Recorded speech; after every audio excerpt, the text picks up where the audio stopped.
जय Hind. Live times आप देख रहे हैं और मैं हूं आपके साथ स्वाति आर्य। स्वागत है आप सभी का। बुलेटिन की शुरुआत करेंगे और रुख सबसे पहले बड़ी खबर का। लालू यादव ने पूर्व प्रधानमंत्री मनमोहन सिंह के निधन पर गहरा शोक जताया है। ये बड़ी खबर इस वक्त की आप तक पहुंचा रहे हैं। कल आपको बता दें कि पूर्व प्रधानमंत्री मनमोहन सिंह ने दिल्ली के एम्स अस्पताल में अंतिम सांस ली, आखिरी सांस ली। 92 साल की उम्र में मनमोहन सिंह ने सभी को अलविदा कह दिया। ये बड़ी खबर और उनके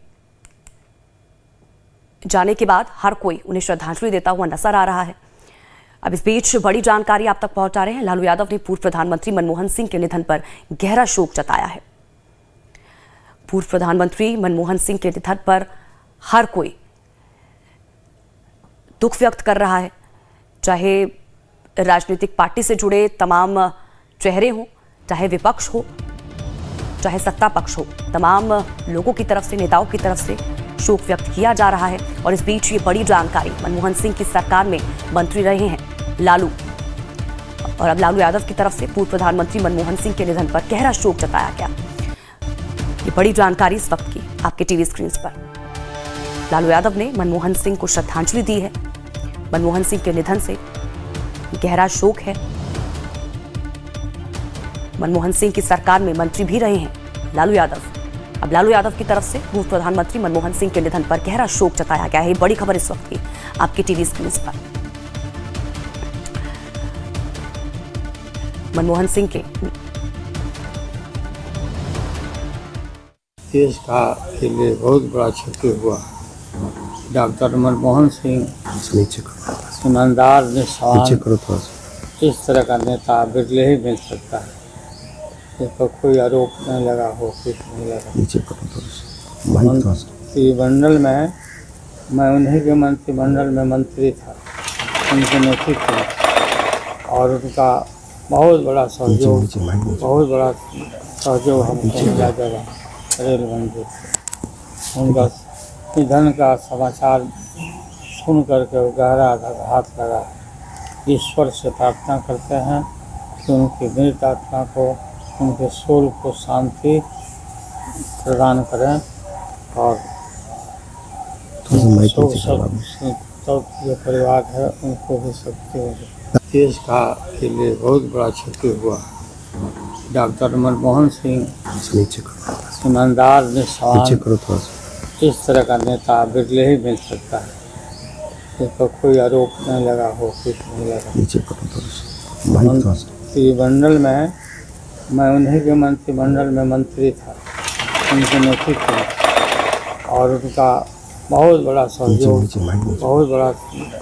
हमको मिला जगह रेल मंदिर से। उनका निधन का समाचार सुन करके गहरा आघात लगा।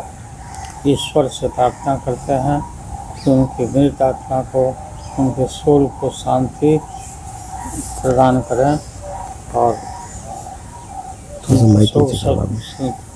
परिवार है उनको भी शक्ति हो जाए। देश का के लिए बहुत बड़ा। तो लालू यादव की तरफ से पूर्व प्रधानमंत्री मनमोहन सिंह को श्रद्धांजलि दी गई है। नवीन उपाध्याय ज्यादा जानकारी के साथ हमारे साथ, वरिष्ठ पत्रकार हमारे साथ जुड़ चुके हैं। सीधा रुख नवीन जी का करेंगे और उनसे बातचीत करेंगे। नवीन जी, सबसे पहले तो सर आपका बहुत बहुत स्वागत करती हूँ लाइव टाइम्स पर। और नवीन जी, आज हर कोई पूर्व प्रधानमंत्री मनमोहन सिंह को याद कर रहा है। उनका जाना एक अपूर्णीय क्षति हर कोई ये बता रहा है, और इस तरह का व्यक्तित्व पूर्व प्रधानमंत्री मनमोहन सिंह का रहा है। और यही वजह है कि आज हर कोई, ना सिर्फ सत्ता पक्ष, चाहे हम विपक्ष की और तमाम पार्टियों के नेताओं की बात करें, आज हर कोई उनको याद कर रहा है, उन्हें श्रद्धांजलि दे रहा है। देखिए, जो नेता हमारे श्रद्धांजलि दे रहे हैं उसको हम बहुत ज्यादा महत्व नहीं देते हैं। वो एक फॉर्मेलिटी रहती है। शायद पॉलिटिकल लाइफ में जब वो एक दूसरे के बीटर राइफल रहते हैं, लेकिन एक फॉर्मेलिटी रहती है कि जब किसी का देहांत हो जाता है तो उनको याद करते हैं। लेकिन जिस तरह का आउटपोरिंग ऑफ ग्रीफ कंट्री में देखा जा रहा है, कॉमन मैन के बीच में देखा जा रहा है, जिस तरह का संवाद हम लोग सड़कों पर देख रहे हैं, वो क्लियर है कि मनमोहन सिंह एक जिस तरह के व्यक्तित्व थे, वो भारतीय राजनीति में शायद दोबारा कभी नहीं होगा। और इसीलिए कंट्री में, जो देश के लोगों के बीच में उनका जो स्थान रहा है, उसका आपको दिखाई दे रहा है, रिफ्लेक्शन दिखाई दे रहा है। लोगों के दिल में उनके लिए जो जगह थी वो आउटपोरिंग ऑफ ग्रीफ में दिखाई दे रहा है। देश को शायद मनमोहन सिंह जैसे नेता की आज बहुत ही जरूरत है, जो एक सौम्य व्यक्ति थे, जो शालीनता से बात करते थे, जो एक हम्बल नेता थे, जिन पर किसी तरह का आरोप नहीं लगा था, व्यक्तिगत आरोप। इस तरह के नेता के निधन से डेफिनेटली एक बहुत बड़ा वैक्यूम क्रिएट हुआ है, क्योंकि भारतीय राजनीति में इस तरह का शायद इतने वरिष्ठ, इतने राजनेता और इतनी ऊंचाई पर पहुंचने वाला नेता जो प्राइम मिनिस्टर के पद को सुशोभित किया हो, जिसको आरबीआई के गवर्नर रहे हैं, जो फिनांस मिनिस्टर देश के रहे हैं, जो हर इंपॉर्टेंट पोस्ट पर रहे हैं, और इतनी ह्यूमिलिटी के साथ और इतनी ईमानदारी के साथ, और इस तरह का व्यक्तित्व हमारे देश में कभी पैदा ही नहीं हुआ। पोस्ट इंडिपेंडेंस, प्री इंडिपेंडेंस में काफी लोगों ने देश के लिए सेक्रीफाइस किया है, लेकिन पोस्ट इंडिपेंडेंस इंडिया में एटलीस्ट इन पॉलिटिकल सर्किल इस तरह का व्यक्तित्व पैदा नहीं हुआ, और इसलिए कॉमन मैन के बीच में एक बहुत बड़ा ही दुख और संवेदना का माहौल बना हुआ है। बिल्कुल नवीन जी, और आज कोई ऐसा नहीं होगा जो उन्हें याद नहीं कर रहा होगा। और जिस हम्बल नेचर की आपने बात की, क्योंकि मुझे अभी भी याद है, क्योंकि कई बार जब वो यूपीए सरकार में थे और प्रधानमंत्री वो रहे, और ऐसे में कई बार ऐसा हमने देखा था कि जिस पार्टी से वो रहे उनसे ज्यादा उनके पार्टी के नेताओं पर छीटाकशी होती थी। वो इस तरह के उनका हम्बल नेचर रहा। कभी भी जब भी उनके ऊपर आरोप लगाए गए, उनकी तरफ से कभी जवाब नहीं दिया गया। क्योंकि कई बार हम देखते हैं कि आजकल राजनीति में जब भी किसी के ऊपर कमेंट होता है, हम सोशल मीडिया पे देखते हैं किस तरह से बयानबाजी शुरू हो जाती है, जवाब दिया जाता है, लेकिन वो उनका व्यक्तित्व इस तरह का था कि जब भी किसी ने उनके ऊपर आरोप लगाया, उनकी तरफ से कभी पलटकर जवाब नहीं दिया गया। और यही वजह है कि जिस हम्बल नेचर की हम लोग बात कर रहे हैं, किस तरह का व्यक्तित्व उनका रहा। देखिए, अगर आज रिट्रोस्पेक्ट में देखा जाए तो मनमोहन सिंह के साथ इस देश की राजनेता और इस देश की मीडिया दोनों काफी अनफेयर रहे। मनमोहन सिंह का जिस तरह से टारगेटेड अटैक हुआ मनमोहन सिंह पर 10 सालों तक, वो अनप्रेसिडेंटेड रहा। मनमोहन सिंह को जो कुछ कहा गया वो भी अनप्रेसिडेंटेड रहा। शायद इसी से मनमोहन सिंह ने आहत होकर मनमोहन सिंह ने कहा था कि आई ऑनेस्टली बिलीव कि future generation will be more kinder to me than the present media। Media का उन्होंने इस्तेमाल किया था शब्द का। तो शायद सभी लोगों को आज जो जर्नलिज्म में है वो याद करेंगे कि जिस तरह का व्यक्तिगत आक्षेप मनमोहन सिंह पर लगाया गया था, और वो डे बाय डे हेडलाइंस बनते थे, मनमोहन सिंह पर अटैक किया जाता था। और उस समय के जो पॉलिटिकल अपोजिशन था, जिस तरह का उन पर आक्षेप किया गया था। एक समय मिस्टर नरेंद्र मोदी ने कहा था उनके बारे में कि he is a leader who takes bath in wearing a raincoat। वो करप्शन के केस में कह रहे थे। तो जिस तरह का व्यक्तिगत आक्षेप उन पर किया गया था, लेकिन मनमोहन सिंह, जैसा आपने भी कहा, मनमोहन सिंह ने कभी भी किसी पर बिलो द बेल्ट अटैक नहीं किया। मनमोहन सिंह ने जब भी कोई बात कही उसको फैक्ट के साथ कहा, शालीनता के साथ कहा, और कभी बिलो द बेल्ट उनका कभी आक्षेप किसी पर नहीं रहा। जो एक पॉलिटिकल पार्टी के नेता के रूप में, एक प्राइम मिनिस्टर के रूप में जो उनको कहना था, उन्होंने एक शालीनता के साथ कहा। और देखिए, उनकी ह्यूमिलिटी की जब बात की जाए तो बहुत सारे एग्जाम्पल है। वो 2005 में एक यूनाइटेड नेशन की मीटिंग में, वो आज भी वो हेडलाइंस हमको याद है कि वो क्यू में खड़ा होकर लंच के लिए क्यू में खड़े थे डेलीगेट्स के साथ, और प्राइम मिनिस्टर थे उस समय, और उनको कहा गया लोगों के द्वारा कि आपको वीआईपी फैसिलिटीज अवेल करना चाहिए, आपको क्यू में खड़ा नहीं रहना चाहिए। और मनमोहन सिंह ने कहा था कि नहीं, सबका टाइम उतना ही इंपॉर्टेंट है, तो why can't I stand in the Q. तो इस तरह के व्यक्ति थे कि प्राइम मिनिस्टर होने के बावजूद भी वो क्यू में खड़ा हो रहे हैं दूसरे डेलीगेट्स के साथ लंच में। इससे बड़ा कोई सिग्नेचर नहीं हो सकता है उनकी ह्यूमिलिटी का। तो शायद इसी के लिए अगर आप देख रहे हैं कि जिस तरह आज मनमोहन सिंह को याद किया जा रहा है, सबसे इंपॉर्टेंट रूप में जो याद किया जा रहा है कि हम्बल आदमी, ऑनेस्ट आदमी, मैन ऑफ इंटीग्रिटी, इससे बड़ा ट्रिब्यूट किसी नेता का नहीं हो सकता है, और यही उनकी लीजेसी के रूप में याद किया जाएगा। जी चलिए, ठीक है, बहुत बहुत शुक्रिया नवीन जी हमारे साथ जुड़ने के लिए, तमाम बातचीत के लिए। हुड्डा जी कुछ कह रहे हैं, सुनवाते हैं आप लोगों को। खाद की कीमत कम रखी, बड़े किसान की बढ़ाई। लेकिन देश को इकोनॉमिक क्राइसिस से बाहर लाने के लिए किसी व्यक्ति को श्रेय जाता है तो डॉक्टर मनमोहन सिंह भी जाता है। आज वो नहीं रहे, देश को अच्छी स्थिति में छोड़ के गए, आज वो नहीं है। हम पूरे जो है हमारे पद प्रत्यक्ष रहेंगे वो, और जो उनसे घाटा हुआ है देश को वो भरना तो नामुमकिन है। मैं अपनी ओर से और सब हरियाणा के लोगों से, क्योंकि मेरे को मौका मिला जब वो प्रधानमंत्री थे, मैं मुख्यमंत्री था, तो प्रदेश का जो विकास हुआ, जो उन्होंने सहयोग दिया, वो यहाँ तक हुआ कि जब 2014 में सरकार छोड़ी हमने, हरियाणा प्रति व्यक्ति आय में, प्रति व्यक्ति निवेश में नंबर 1 था पूरे देश में। उसमें डॉक्टर मनमोहन सिंह की बड़ा आशीर्वाद रहा, बड़ा उनका सहयोग रहा। सदैव आभारी रहेंगे। मैं आज वो नहीं रहे हैं, ये जो जगह खाली हुई है ये बड़ी नामुमकिन है। मैं श्रद्धांजलि अर्पित करता हूँ उनको, ईश्वर से प्रार्थना।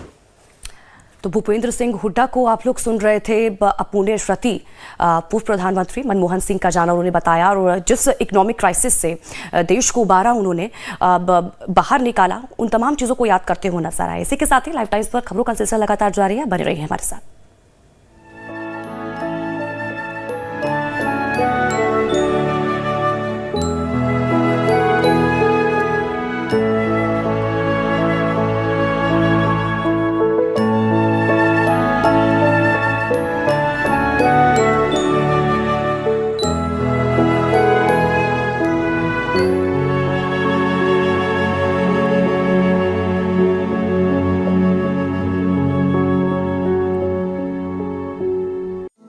महाकुंभ 2025 के लिए प्रयागराज नगरी में प्रवेश करते ही श्रद्धालुओं को सनातन धर्म और संस्कृति की बेमिसाल झलक देखने को मिलेगी। श्रद्धालु किसी भी रास्ते से महाकुंभ में प्रवेश करें, उनका स्वागत अर्जुन, गरुड़, नंदी, ऐरावत, मां गंगा और श्रवण कुमार के द्वारा किया जाएगा। पौराणिक महत्व की 26 नक्काशीदार मूर्तियां महाकुंभ में आने वाले देसी विदेशी श्रद्धालुओं के लिए आकर्षण का प्रमुख केंद्र बनने जा रही हैं। प्रयागराज का कुंभ आदरणीय प्रधानमंत्री जी की प्रेरणा और मार्गदर्शन में पूरे देश और दुनिया में प्रयागराज को एक वैश्विक छवि के रूप में स्थापित करने में सफल रहा। इन मूर्तियों को माननीय मुख्यमंत्री श्री योगी आदित्यनाथ जी के निर्देश पर प्रयागराज के 26 प्रमुख चौराहों पर स्थापित किया गया है।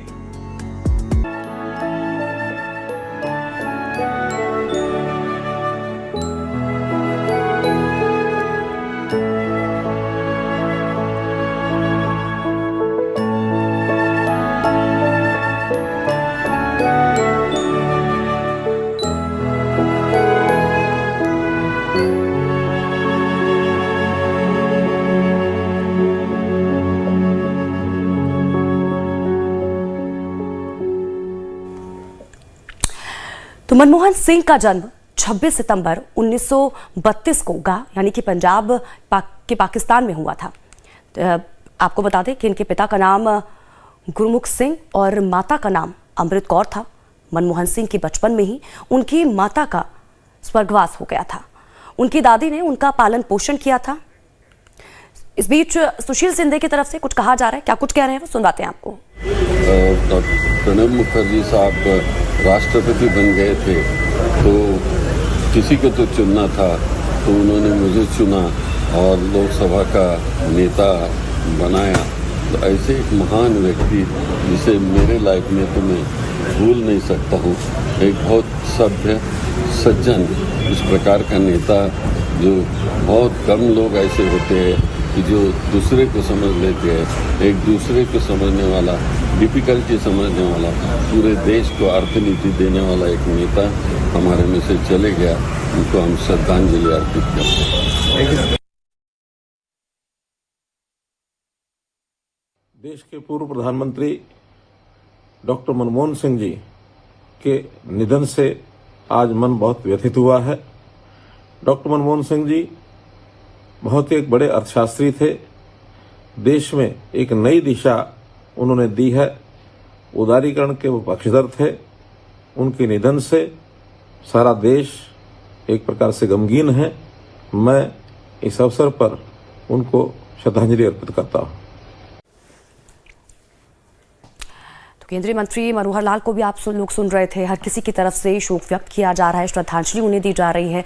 पूर्व प्रधानमंत्री मनमोहन सिंह का जाना अपूर्णीय क्षति, तमाम जो नेता हैं वो कहते हुए नजर आ रहे हैं कि उनका जाना अपूर्णीय क्षति है और इसकी भरपाई कोई नहीं कर पाएगा। अर्थशास्त्री के नाम पर उन्हें जाना जाता था और जिस इकोनॉमिक क्राइसिस से उन्होंने देश को बाहर निकाला, देश की अर्थव्यवस्था को संभालते हुए वो नजर आए और उसके लिए हर कोई उन्हें याद रखेगा। एक इस तरह का व्यक्तित्व उनका रहा। जब भी किसी से मिलते थे तो बहुत हम्बल तरीके से वो हर किसी से मिलते थे। नवीन उपाध्याय जी एक बार फिर से हमारे साथ जुड़ चुके हैं, वरिष्ठ पत्रकार। नवीन जी का एक बार फिर से रुख कर लेते हैं।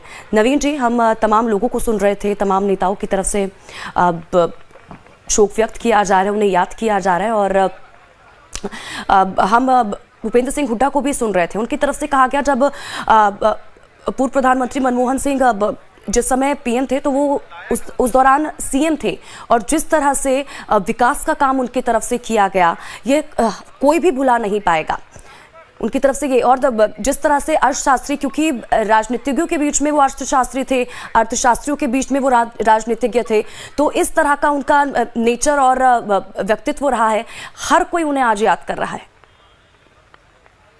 देखिए, जो भूपेंद्र हुड्डा ने कहा है वही बात, शायद उसी तरह की बात आज प्राइम मिनिस्टर मोदी ने भी कहा है। मिस्टर मोदी भी उस समय चीफ मिनिस्टर थे और मिस्टर मोदी ने याद किया है कि किस तरह के इंटरेक्शन उनके और मिस्टर मनमोहन सिंह में हुआ करते थे। मिस्टर मनमोहन सिंह ने, देखिए, जो एक फेडरलिज्म का कंसेप्ट है भारत का, उसको पूरी तरीके से पालन किया। उस दौरान शायद कोई भी राज्य इस बात का आरोप नहीं लगा रहा था जो आज हो रहा है कि देश में राज्यों के साथ भेदभाव किया जा रहा हो और जो कांग्रेस रूल्ड स्टेट है उनको अधिक फाइनेंशियल असिस्टेंस दिया जा रहा हो। वो उस तरह का भेदभाव नहीं करते थे। इसीलिए अगर उनका देखिएगा तो बहुत बड़ा एक्सेप्टेंस था और इसी कारण से अगर ऑल राउंड देश में ग्रोथ हुआ, जीडीपी बढ़ा और जीडीपी ओवरऑल 10 इयर्स में 7.5% से ऊपर रहा, ऐसे समय में जबकि काफी इंटरनेशनल चैलेंजेस रहे देश के सामने, तो ये भी था कि मनमोहन सिंह का एक अप्रोच सारे लोगों को एक साथ लेकर चलने का और जो उनका एक विजन था कि देश के हर राज्य का विकास हो, तो ऐसी स्थिति में वो ही out to every chief minister और कभी भी डिस्क्रिमिनेट नहीं किया उन्होंने। शायद यही कारण है कि एक विजन था उनका कि देश का ग्रोथ हो, देश की प्रॉस्पेरिटी में है और वो आपको देखिएगा हर आदमी के लाइफ में उनका कंट्रीब्यूशन रहा है। इसलिए कि उस दौरान अगर देखिएगा 10 साल के दौरान, तो सबसे बड़ा मेरा मानना है कि जो मनमोहन सिंह का कंट्रीब्यूशन रहा, प्राइस राइज कंट्रोल रहा 10 साल तक भारत में। अगर देखिएगा तो मोर और लेस कंज्यूमर प्रोडक्ट्स के जो प्राइसेस थे वो कंट्रोल रहे, जिसके कारण आम आदमी को बहुत बड़ा राहत मिला था उस दौरान। जो मनमोहन सिंह के हटने के बाद अगर 10 साल में देखिएगा, उनके 10 साल और आज के 10 साल में तो प्राइस 2 फोल्ड से 3 फोल्ड बढ़ गए, जो कि मेरा मानना है कि उस रूप में मनमोहन सिंह को याद किया जाएगा। प्राइस स्टेबलाइजर के रूप में बहुत बड़ा उन्होंने काम किया था। भले आज उसकी चर्चा नहीं हो रही है, लेकिन उस रूप में हम शायद तो मिडिल क्लास के लोग कभी नहीं भुला पाएंगे। चलिए नवीन जी, बहुत बहुत शुक्रिया इन तमाम बातचीत के लिए और हमारे साथ जुड़ने के लिए। तो देश के पूर्व प्रधानमंत्री और महान अर्थशास्त्री मनमोहन सिंह ने 92 साल की उम्र में दुनिया को अलविदा कह दिया। मनमोहन सिंह की नीतियों और इसी के साथ ही विचारों ने भारत के बिगड़ी अर्थव्यवस्था को नई दिशा देने का काम किया, जिसके बाद हिंदुस्तान ने एक बार फिर विकास की राह पकड़ी और दुनिया में अपनी पैठ बनाई।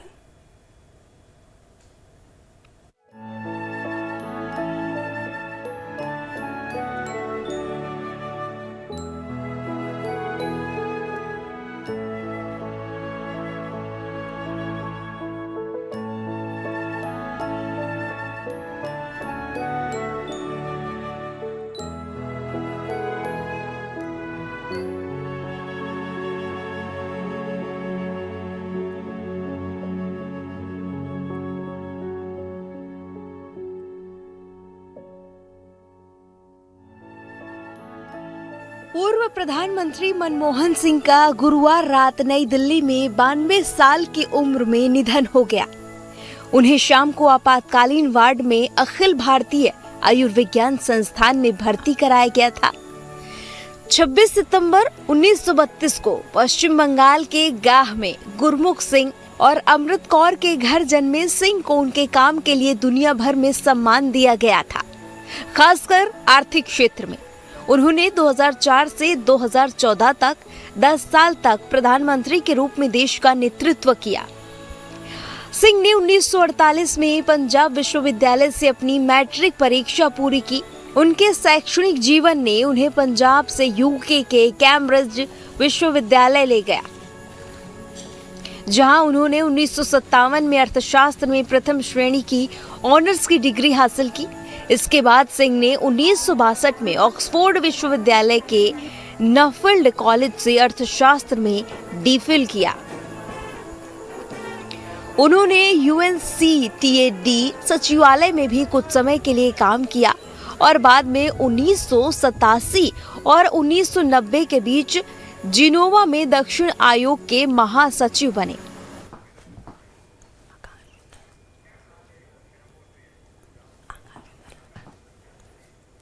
और इस बीच आकाश जिंदल हमारे साथ अर्थशास्त्री हमारे साथ जुड़ चुके हैं। आकाश जी, बहुत बहुत स्वागत करती हूँ आपका लाइफ टाइम्स पर। आकाश जी, मनमोहन सिंह का जाना आज हर कोई उन्हें याद कर रहा है और एक अर्थशास्त्री के नाम के तौर पर भी उन्हें जाना जाता था।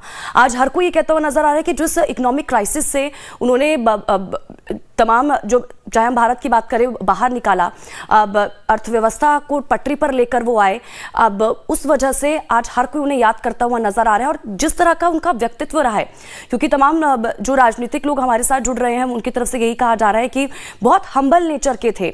जब भी किसी से मिलते थे तो उनको एहसास नहीं वो दिलाने देते थे कि कोई छोटा है या फिर बड़ा है, हर किसी से उनका जो नेचर रहा एक समान रहा। और यही वजह है कि उनका जाना पुण्य क्षति हर कोई बता रहा है कि इस चीज की कोई भरपाई नहीं कर पाएगा। जी बिल्कुल, आपने सही कहा। मेरे लिए तो वो एक द्रोणाचार्य के समान थे। मैं तो खुद एक इकोनॉमिस्ट हूं, उनका छोटा सा शिष्य हूं।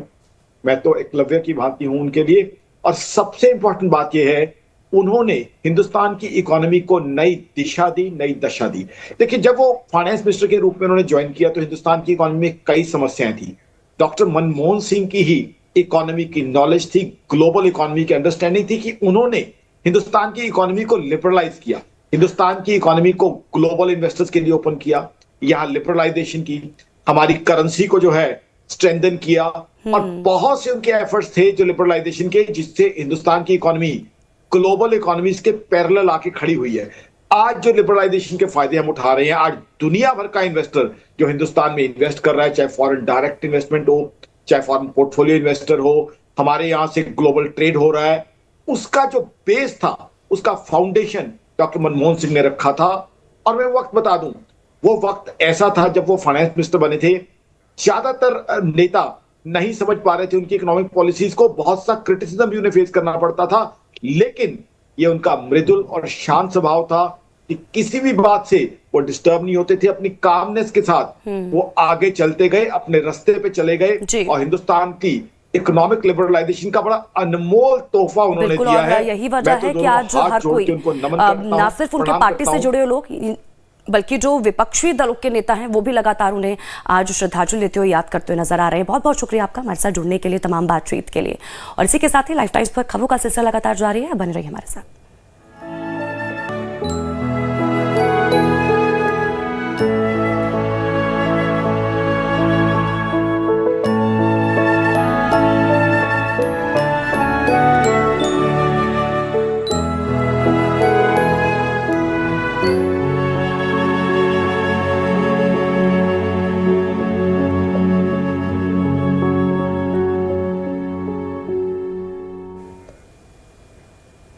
जय हिंद, लाइव टाइम्स आप देख रहे हैं और मैं हूं आपके साथ स्वाति आर्य। स्वागत है आप सभी का। मनमोहन सिंह का जन्म 26 सितंबर 1932 को पंजाब के गाह गांव, जो कि पाकिस्तान में हुआ करता था, उसमें हुआ था। और इनके पिता का नाम गुरमुख सिंह और इसी के साथ ही माता का नाम अमृत कौर था। मनमोहन सिंह के बचपन में ही उनकी माता का स्वर्गवास हो गया था। उनकी दादी ने उनका पालन पोषण किया था। मनमोहन जी का विवाह 1958 में गुरुशरण कौर से हुआ और इनकी 3 बेटियां हैं, उपिंदर, अमृत और इसी के साथ ही दमन। पहली बेटी उपिंदर दिल्ली यूनिवर्सिटी में इतिहास की प्रोफेसर है। दूसरी बेटी अमृत अमेरिका सिविल लिबर्टी में काम करती है। तो वहीं तीसरी बेटी दमन ने एक IPS ऑफिसर से शादी की और अब वे एक हाउसवाइफ हैं। मनमोहन जी बचपन से ही तेज दिमाग के थे। उनका पढ़ाई में बहुत मन लगता था, जिस वजह से वो हर साल क्लास में टॉप करते थे। आज़ादी के बाद उन्हें अमृतसर आना पड़ा और आगे की पढ़ाई उन्होंने अमृतसर से ही की। हिंदू कॉलेज में एडमिशन लिया। मनमोहन सिंह ने ग्रेजुएशन चंडीगढ़ से किया, जहां उन्होंने पंजाब यूनिवर्सिटी से अर्थशास्त्र में ग्रेजुएशन किया और आगे की पढ़ाई के लिए वे कैम्ब्रिज और इसी के साथ ही ऑक्सफोर्ड यूनिवर्सिटी चले गए। पढ़ाई के बाद वे पंजाब लौटकर आए और फिर पंजाब यूनिवर्सिटी और दिल्ली स्कूल ऑफ इकोनॉमिक्स के प्रोफेसर बन गए। लेकिन आज पूर्व प्रधानमंत्री मनमोहन सिंह हमारे बीच नहीं रहे हैं। हर कोई उन्हें श्रद्धांजलि दे रहा है, हर कोई उन्हें याद कर रहा है। अपने समय में जब वो देश के प्रधानमंत्री रहे तो उस दौरान कई बड़े फैसले उनकी तरफ से लिए गए। अर्थव्यवस्था को किस तरह से पटरी पर लाया गया और यही वजह है कि आज हर कोई उन्हें याद करता हुआ नजर आ रहा है। और क्या इम्पैक्ट रहा, इसका मुझे लगता है गंभीर विश्लेषण होना चाहिए, क्योंकि जब हम ऑन रिकॉर्ड आके चेक करते हैं, जब से WTO जैसे समझौतों पे हस्ताक्षर किए भारत सरकार ने 1994 एंड में, 1994 और 1995 के समय में, उसी के बाद से भारत में किसानों की आत्महत्या बहुत तेजी से बढ़ी। तो जो ये पॉलिसीज रही ग्लोबलाइजेशन की, लिबरलाइजेशन की, उनका खेती पे इम्पैक्ट बड़ा नेगेटिव रहा और जो हमारा खेती सेक्टर आउटसाइड फोर्सेस पे जो डिपेंड हुआ उन पॉलिसीज के इम्प्लीमेंट होने के बाद, उनका लगातार हमें घाटा होता चला गया। फार्मर्स की इनपुट कॉस्ट लगातार बढ़ती चली गई, लेकिन उसी रेशो में जो उनकी आमदनी बढ़नी थी वो नहीं बढ़ी।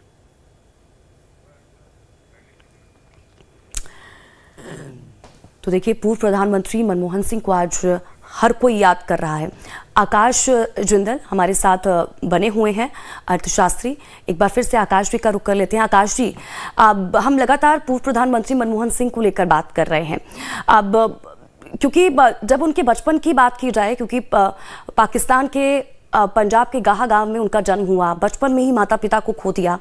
मेहनती इतने थे कि कहा जाता है कि स्कूल बहुत दूर था घर से, पैदल ही चलकर वो अपने स्कूल जाते थे, मेहनत से कभी पीछे नहीं हटे। उसके बाद थोड़े बड़े हुए तो भारत वो लौटे, दादी के साथ अपने रहे, विदेश भी गए पढ़ने के लिए, लेकिन मेहनत से कभी उन्होंने मुंह नहीं मोड़ा। देखिए, बहुत ही जो है मैं कहूंगा मेहनती एक चाइल्ड के रूप में थे और बहुत ही अच्छा दिमाग, एक इंटेलिजेंस उनके अंदर थी। वही इंटेलिजेंस हिंदुस्तान की इकोनॉमी के काम आई है। बहुत ही नम्र स्वभाव के थे, बहुत ही प्रेम से बात करने वाले। मैंने जितने बार उनको देखा है, एक बार तो 3 मिनट उनसे मिलने का सौभाग्य भी मुझे मिला। कभी मैंने उसे गुस्से में या नाराज नहीं देखा और बहुत ही डाउन टू अर्थ व्यक्ति थे। हिंदुस्तान के रत्न थे, हिंदुस्तान के कोहिनूर हीरा थे पूर्व प्रधानमंत्री मनमोहन सिंह जी।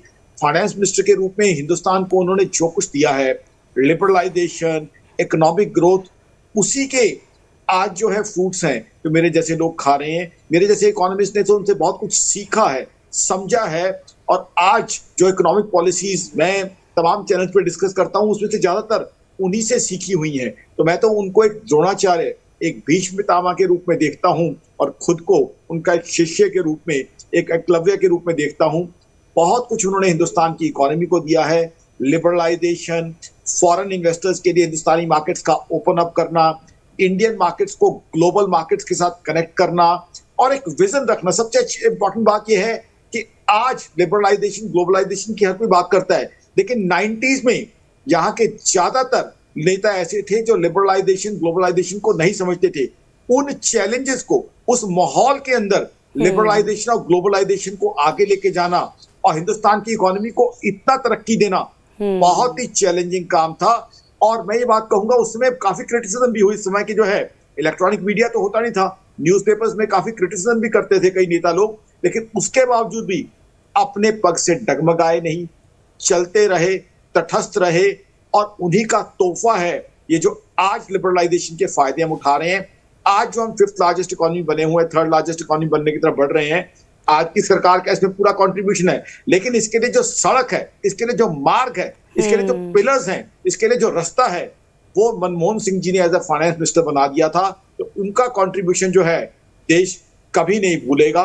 और जो भी व्यक्ति इकोनॉमिक्स की अंडरस्टैंडिंग रखता है वो हमेशा मानेगा कि उन्होंने वो पॉलिसीज लाके दी जो उस समय के वक्त की जरूरत थी। अगर वो पॉलिसीज उस समय ना आई होती तो आज हम इस तरीके से दुनिया की फास्टेस्ट ग्रोइंग इकोनॉमी, बड़ी इकोनॉमीज में से ना बने होते। आज दुनिया भर के इन्वेस्टर्स यहाँ पे ना होते। आज हमारे स्टार्टअप्स दुनिया के अंदर यूनिकॉर्न ना बने होते। तो मनमोहन सिंह का बहुत बड़ा, बहुत बढ़िया कंट्रीब्यूशन है। बहुत कम बोलते थे, बहुत अच्छे व्यक्तित्व के मालिक थे। मैं तो याद करता हूँ वक्त जब 3 मिनट मुझे उनके साथ बिताने का समय मिला था, मैंने उनके चरण स्पर्श किए थे। और इतने नम्र व्यक्ति थे कि एक नए यंग इकोनॉमिस्ट को भी उन्होंने गले से लगाया था।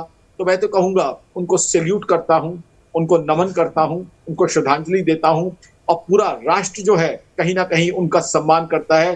जिस तरह से वो शांत, मृदुल व्यक्तित्व थे, जिस प्रकार से वो देश की तरक्की के लिए सोचते थे, देश के लिए सोचते थे।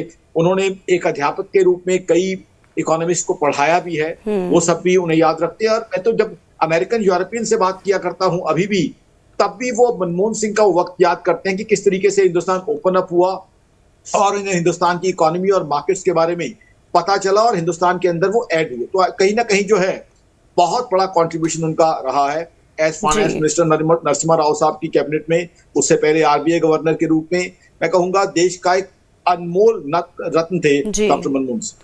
ठीक है आकाश जी, मैं लौटती हूँ आपके पास। नवीन उपाध्याय जी भी हमारे साथ लगातार बने हुए हैं, वरिष्ठ पत्रकार हैं। नवीन जी का भी मैं रुख कर लेती हूँ। नवीन जी, जिस हम्बलनेस की हम बात कर रहे हैं, क्योंकि जिस तरह का व्यक्तित्व मनमोहन सिंह का रहा है, क्योंकि मुझे याद है हम प्रधानमंत्री नरेंद्र मोदी का भी जिक्र कर रहे थे संसद में, उनके भाषण को जब हमने सुना और वो भी मनमोहन सिंह का जिक्र करते हुए नजर आए। क्योंकि हम मेहनत की बात कर रहे हैं और दूसरी तरफ कर्तव्य।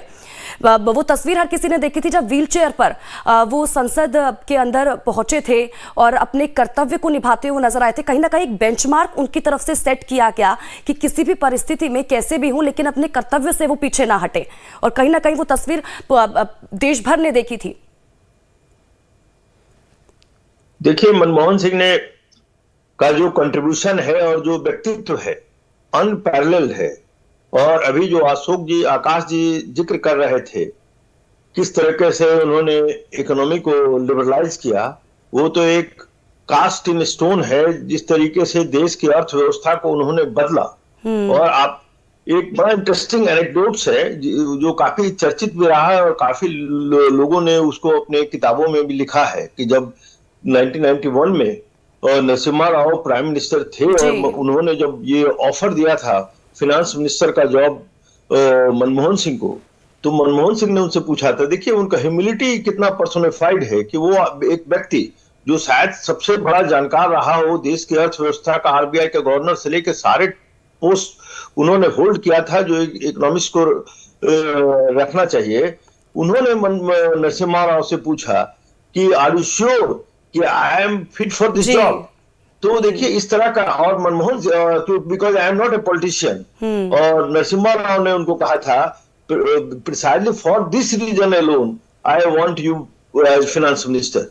क्योंकि नरसिम्हा राव भी चाहते थे कि वो एक ऐसा व्यक्ति रहे जो देश के जो राजनीतिक कंपल्सन है उससे ऊपर उठकर देश की अर्थव्यवस्था को रिवोल्यूशनाइज कर सके। और वो डेफिनेटली एक पॉलिटिकल व्यक्ति ही कर सकता था, क्योंकि पॉलिटिकल कंपल्सन थे। देश के लोग उस समय और राजनीतिक इस बात को समझते थे कि ग्लोबलाइजेशन का क्या इम्पैक्ट होगा, और लोग सोचते थे कि देश को बेचा जा रहा है अमेरिका के हाथों में। लेकिन एक बोल्ड स्टेप उन्होंने उठाया था मनमोहन सिंह ने, और वो कमिटेड थे देश के लिए। तो सारे क्रिटिसिज्म को ही स्वैलोड ऑल द बिटर पिल्स, और जितने क्रिटिसिज्म थे सबको एक साइड करके उन्होंने देश को एक नई दिशा दी। और सबसे इम्पोर्टेंट चीज ये है उसमें। ठीक है नवीन जी, आप बने रहिए हमारे साथ। आकाश जी भी हमारे साथ बने हुए हैं। आकाश जी, आपके पास भी मैं लौटूंगी।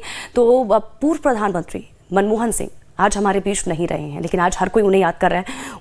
उन्हीं को लेकर हम तमाम बातचीत कर रहे हैं। हमारे साथ आशु शास्त्री भी जुड़े हुए हैं, वरिष्ठ पत्रकार भी जुड़े हुए हैं। आगे भी बातचीत जारी रखेंगे। लाइफ टाइम्स पर खबरों का सिलसिला लगातार जारी है, आप बन रहे हैं हमारे साथ।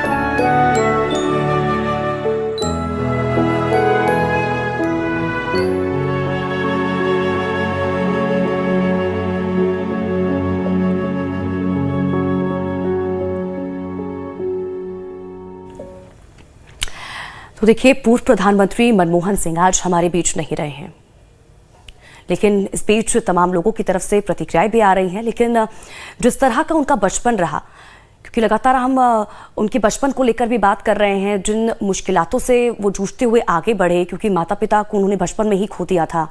अब पढ़ाई के लिए पाई उन्होंने जोड़ी और उसके बाद देखिए किस तरह से वो फॉरेन भी गए, विदेश भी गए पढ़ने के लिए, फिर वापस लौटे और जिस तरह से वित्त मंत्री की कमान उन्होंने संभाली, उसके बाद 10 साल तक देश के प्रधानमंत्री रहे। कई इस दौरान ऐतिहासिक और अहम फैसले उनकी तरफ से लिए गए। कई बार बयानों के को लेकर उनके ऊपर कई छीटाकशी भी की गई, लेकिन अपनी तरफ से कभी भी उनकी तरफ से जवाब पलटकर नहीं दिया गया। इतने हम्बल नेचर के थे और यही वजह है कि आज हर कोई उन्हें याद कर रहा है। तमाम जो राजनीतिक हस्तियां हैं उनकी तरफ से भी प्रतिक्रियाएं सामने आ रही हैं, वो भी आपको सुनवाते हैं। के लिए बहुत बड़ा क्षति हुआ। डॉक्टर मनमोहन सिंह ईमानदार, निस्वार्थ, इस तरह का नेता बिरले ही मिल सकता है। इस पर कोई आरोप नहीं लगा हो, कुछ नहीं लगा। मंत्रिमंडल में मैं उन्हीं के मंत्रिमंडल में मंत्री था, उनके नेतृत्व में, और उनका बहुत बड़ा सहयोग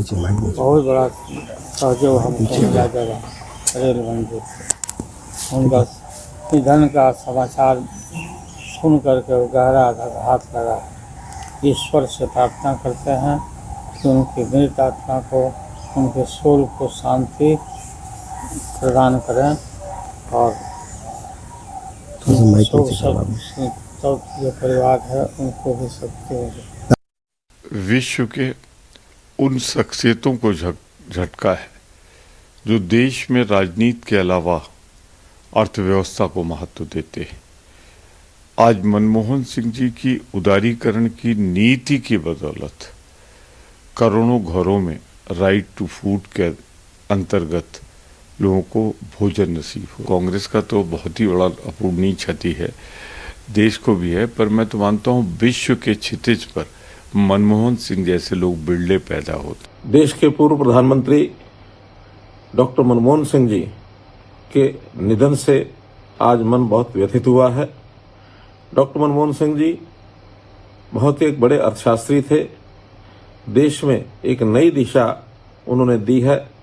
उदारीकरण के वो पक्षधर थे। उनके निधन से सारा देश एक प्रकार से गमगीन है। मैं इस अवसर पर उनको श्रद्धांजलि अर्पित करता हूँ। इस दुनिया में नहीं रहे,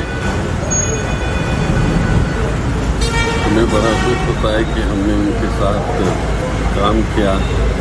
मैं एक जनरल सेक्रेटरी AICC बोर्ड के भी उनके साथ काम किया। तो इसके बाद मैं जब आंध्र का गवर्नर था तभी उन्होंने मुझे अपने मंत्रिपरिषद में बुलाया। ऐसे एक महान व्यक्ति जिसे मेरे लाइफ में तो मैं भूल नहीं सकता हूँ। एक बहुत सभ्य सज्जन, इस प्रकार का नेता जो बहुत कम लोग ऐसे होते हैं कि जो दूसरे को समझ लेते हैं, एक दूसरे को समझने वाला, डिफिकल्टी समझने वाला, पूरे देश को अर्थनीति देने वाला एक नेता हमारे में से चले गया। उनको हम श्रद्धांजलि अर्पित करते हैं। तमाम नेताओं की तरफ से प्रतिक्रिया सामने आ रही है। हर कोई श्रद्धांजलि पूर्व प्रधानमंत्री मनमोहन सिंह को देता हुआ नजर आ रहा है। चाहे हम लालू यादव की बात करें, चाहे हम मनोहर लाल की बात करें, प्रमोद तिवारी को भी हमने सुना किस तरह से वो याद करते हुए नजर आए। और ये तस्वीरें हम आपको दिखा रहे हैं, पूर्व प्रधानमंत्री मनमोहन सिंह के घर की बाहर की तस्वीरें हैं। कुछ ही देर में गृह मंत्री अमित शाह यहाँ पर पहुंचेंगे, उससे जुड़ी तस्वीरें हम लगातार आपको दिखा रहे हैं, क्योंकि तमाम नेताओं के पहुंचने का सिलसिला लगातार जारी है। हर कोई आज उन्हें याद कर रहा है और अंतिम दर्शन के लिए हर कोई पहुंच रहा है एक एक करके। हमारे साथ आकाश जिंदल और इसी के साथ ही वरिष्ठ पत्रकार नवीन उपाध्याय जी भी हमारे साथ जुड़े हुए हैं बातचीत के लिए। एक बार फिर से उनका रुख कर लेते हैं। आकाश जी, क्योंकि इससे पहले हम नवीन जी से बात कर रहे थे और वो उस दौरान का किस्सा वो याद करते हुए नजर आए कि जब नरसिम्हा राव की सरकार थी और याद है हमें कि अर्थव्यवस्था बुरी तरह से चरमराई हुई थी भारत की, और हर कोई ये सोच रहा था कि वित्त मंत्री किसको बनाया जाए। तो सबसे पहला नाम जो सामने निकल कर आया वो मनमोहन सिंह का ही था। नींद में उठाकर उनको ये मैसेज दिया गया कि उन्हें वित्त मंत्री की कमान सौंपी जाएगी। अगले दिन वो अपने ऑफिस पहुंचे थे, बल्कि उनको ओथ लेने के लिए पहुंचना था। आज जब हम तमाम लोगों की प्रतिक्रिया सुन रहे हैं तो ना कि राजनेता बल्कि अर्थव्यवस्था जिस तरह से उन्होंने संभाली, तो एक अर्थशास्त्री के तौर पर उन्हें ज्यादा याद किया जा रहा है। वो अर्थशास्त्री ही थे और अर्थशास्त्री के रूप में ही देश को उन्होंने दिशा दी, दशा दी। वो पॉलिटिक्स में कभी पढ़े ही नहीं, पॉलिटिक्स से वो बहुत ऊपर थे, राजनीति से बहुत ऊपर थे। छोटा सा किस्सा सुनाता हूँ। अर्थशास्त्र में तो हमारे लिए वो द्रोणाचार्य हैं, भीष्म पितामह है, पूजनीय है, सम्मानीय है, हम उनके चरणों में प्रणाम करते हैं। साथ ही साथ उनके जीवन का एक किस्सा सुनाता हूँ। एक बार उन्होंने लोकसभा की इलेक्शन लड़ी, लोकसभा की इलेक्शन में कुछ वोट से हार गए। तो वो एक ऐसे व्यक्ति थे कि उन्होंने इलेक्शन हारते ही अपने प्रतिद्वंदी जो जीते हुए थे उनको फोन करके मुबारकबाद दी। आज का वक्त देखिए, लोग इलेक्शन हारते हैं कि किस तरह के इल्जाम लगाने शुरू कर देते हैं, ये हो गया वो हो गया। उनकी आप सज्जनता देखिए, उनका बड़प्पन देखिए। उन्होंने फोन उठा के जो जीते हुए कैंडिडेट थे उनको मुबारकबाद दी। तो ये कहीं ना कहीं उनका बड़प्पन दिखाता है, उनकी पर्सनैलिटी दिखाता है। तो वो तो एक ऐसे व्यक्ति थे जो पूजनीय थे, सम्मानीय थे, इंसान के रूप में, अर्थशास्त्री के रूप में। और जो नेता वो थे, वो नेता ऐसे थे कि लोगों के दिलों को जीता उन्होंने। बिल्कुल आकाश जी और नवीन जी, क्योंकि हम इसी व्यक्तित्व को लेकर उनकी बात कर रहे हैं, मनमोहन सिंह की, क्योंकि इस तरह के फैसले उनकी तरफ से लिए गए, बहुत सी ऐसी चीजें थी। क्योंकि हम जब बयानों की बात करते हैं, बहुत नामों से उन्हें कहा गया जब वो यूपीए सरकार में पीएम रहे, क्योंकि बहुत नामों से उन्हें बुलाया गया, बयानबाजी उनको लेकर किए गए, उनके लिए कहा गया कि वो फैसले नहीं ले सकते। मौन सिंह उनको कहा गया, कई और नाम भी दिए गए। लेकिन इस तरह का नेचर रहा कि कभी पलटवार नहीं किया गया, पलटकर जवाब नहीं दिया गया। और यही वजह है कि इतने सालों तक वो सरकार चली भी, क्योंकि कई बार था, क्योंकि कहा जाता था कि पीछे रहकर कामकाज किया जाता है, सिर्फ एक फेस उनका आगे रहता है।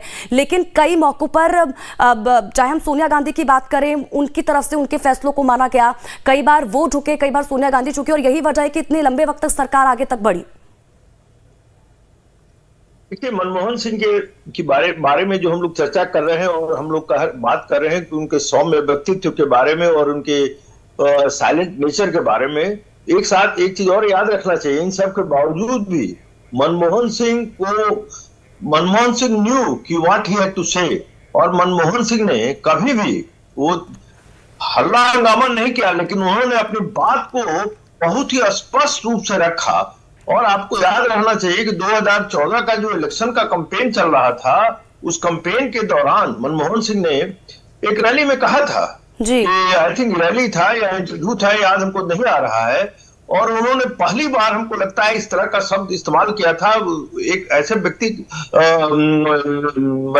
नरेंद्र मोदी के बारे में। उन्होंने कहा था कि अगर कि UPA will come to power, I am sure, लेकिन अगर नरेंद्र मोदी देश के प्राइम मिनिस्टर बनते हैं तो ये डिजास्टर होगा। मनमोहन सिंह के द्वारा इस तरह का बात शायद किसी को अपेक्षित नहीं था। 4.5 years लेटर मनमोहन सिंह ने एक इंटरव्यू में रिग्रेट किया और कहा कि इस तरह का हार्श शब्द उनको इस्तेमाल नहीं करना चाहिए। लेकिन आप देखिए, मनमोहन सिंह ने कभी भी अपनी बात को बहुत ही स्पष्ट तरीके से रखा।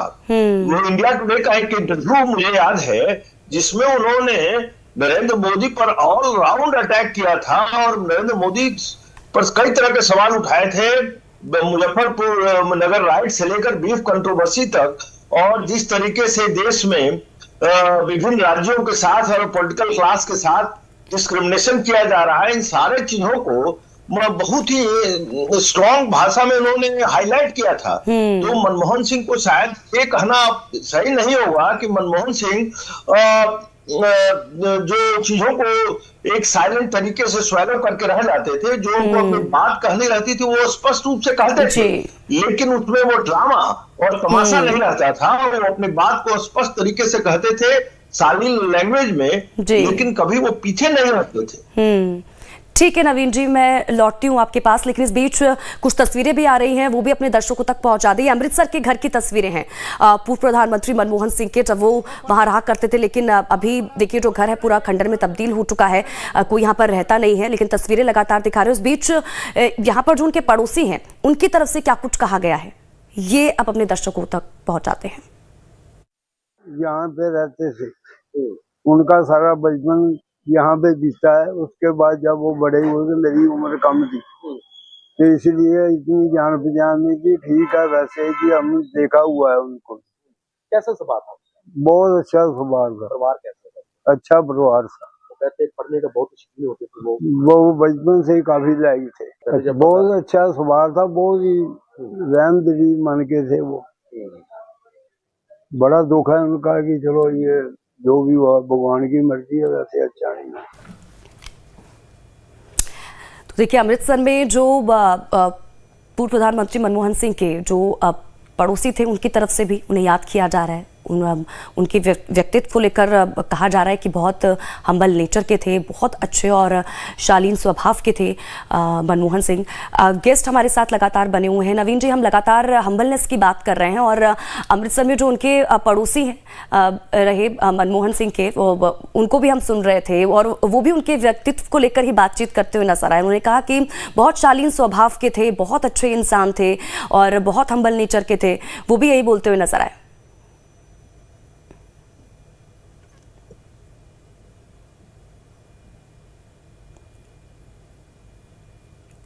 कितने हम्बल आदमी थे। हमको याद है कि एक बार वो जो एज ए प्राइम मिनिस्टर वो चले गए थे बुक स्टोर में, खान मार्केट शायद था, और उस समय आप जो ये सिक्योरिटी का पैराफर्नालिया आज देखती हैं कि अगर प्राइम मिनिस्टर को चलना है तो 5 किलोमीटर के रेडियस में सारे जगह कार रोड बंद कर दिए जाते, वो नहीं था। एनीबॉडी कुड अप्रोच हिम, और उस समय हम पायनियर में ब्यूरो चीफ थे। मेरा एक रिपोर्टर उनके साथ शाम में आया था, तो फोटो उसके पिक्चर मनमोहन सिंह के साथ अपना सेल्फी लेकर आया था। तो वो माहौल था, और उसमें मुझे याद है कि उस बुक सेलर ने मनमोहन सिंह को एक कॉपी गिफ्ट करने की कोशिश की थी। मनमोहन सिंह ने रिजेक्ट कर दिया था। मनमोहन सिंह ने बॉट दैट बुक, लेकिन उन्होंने पैसा दिया था, क्योंकि कहा था कि अगर आप फ्री में दीजिएगा तो ये अनफेयर होगा उस राइटर के लिए, क्योंकि उसको रॉयल्टी मिलेगी।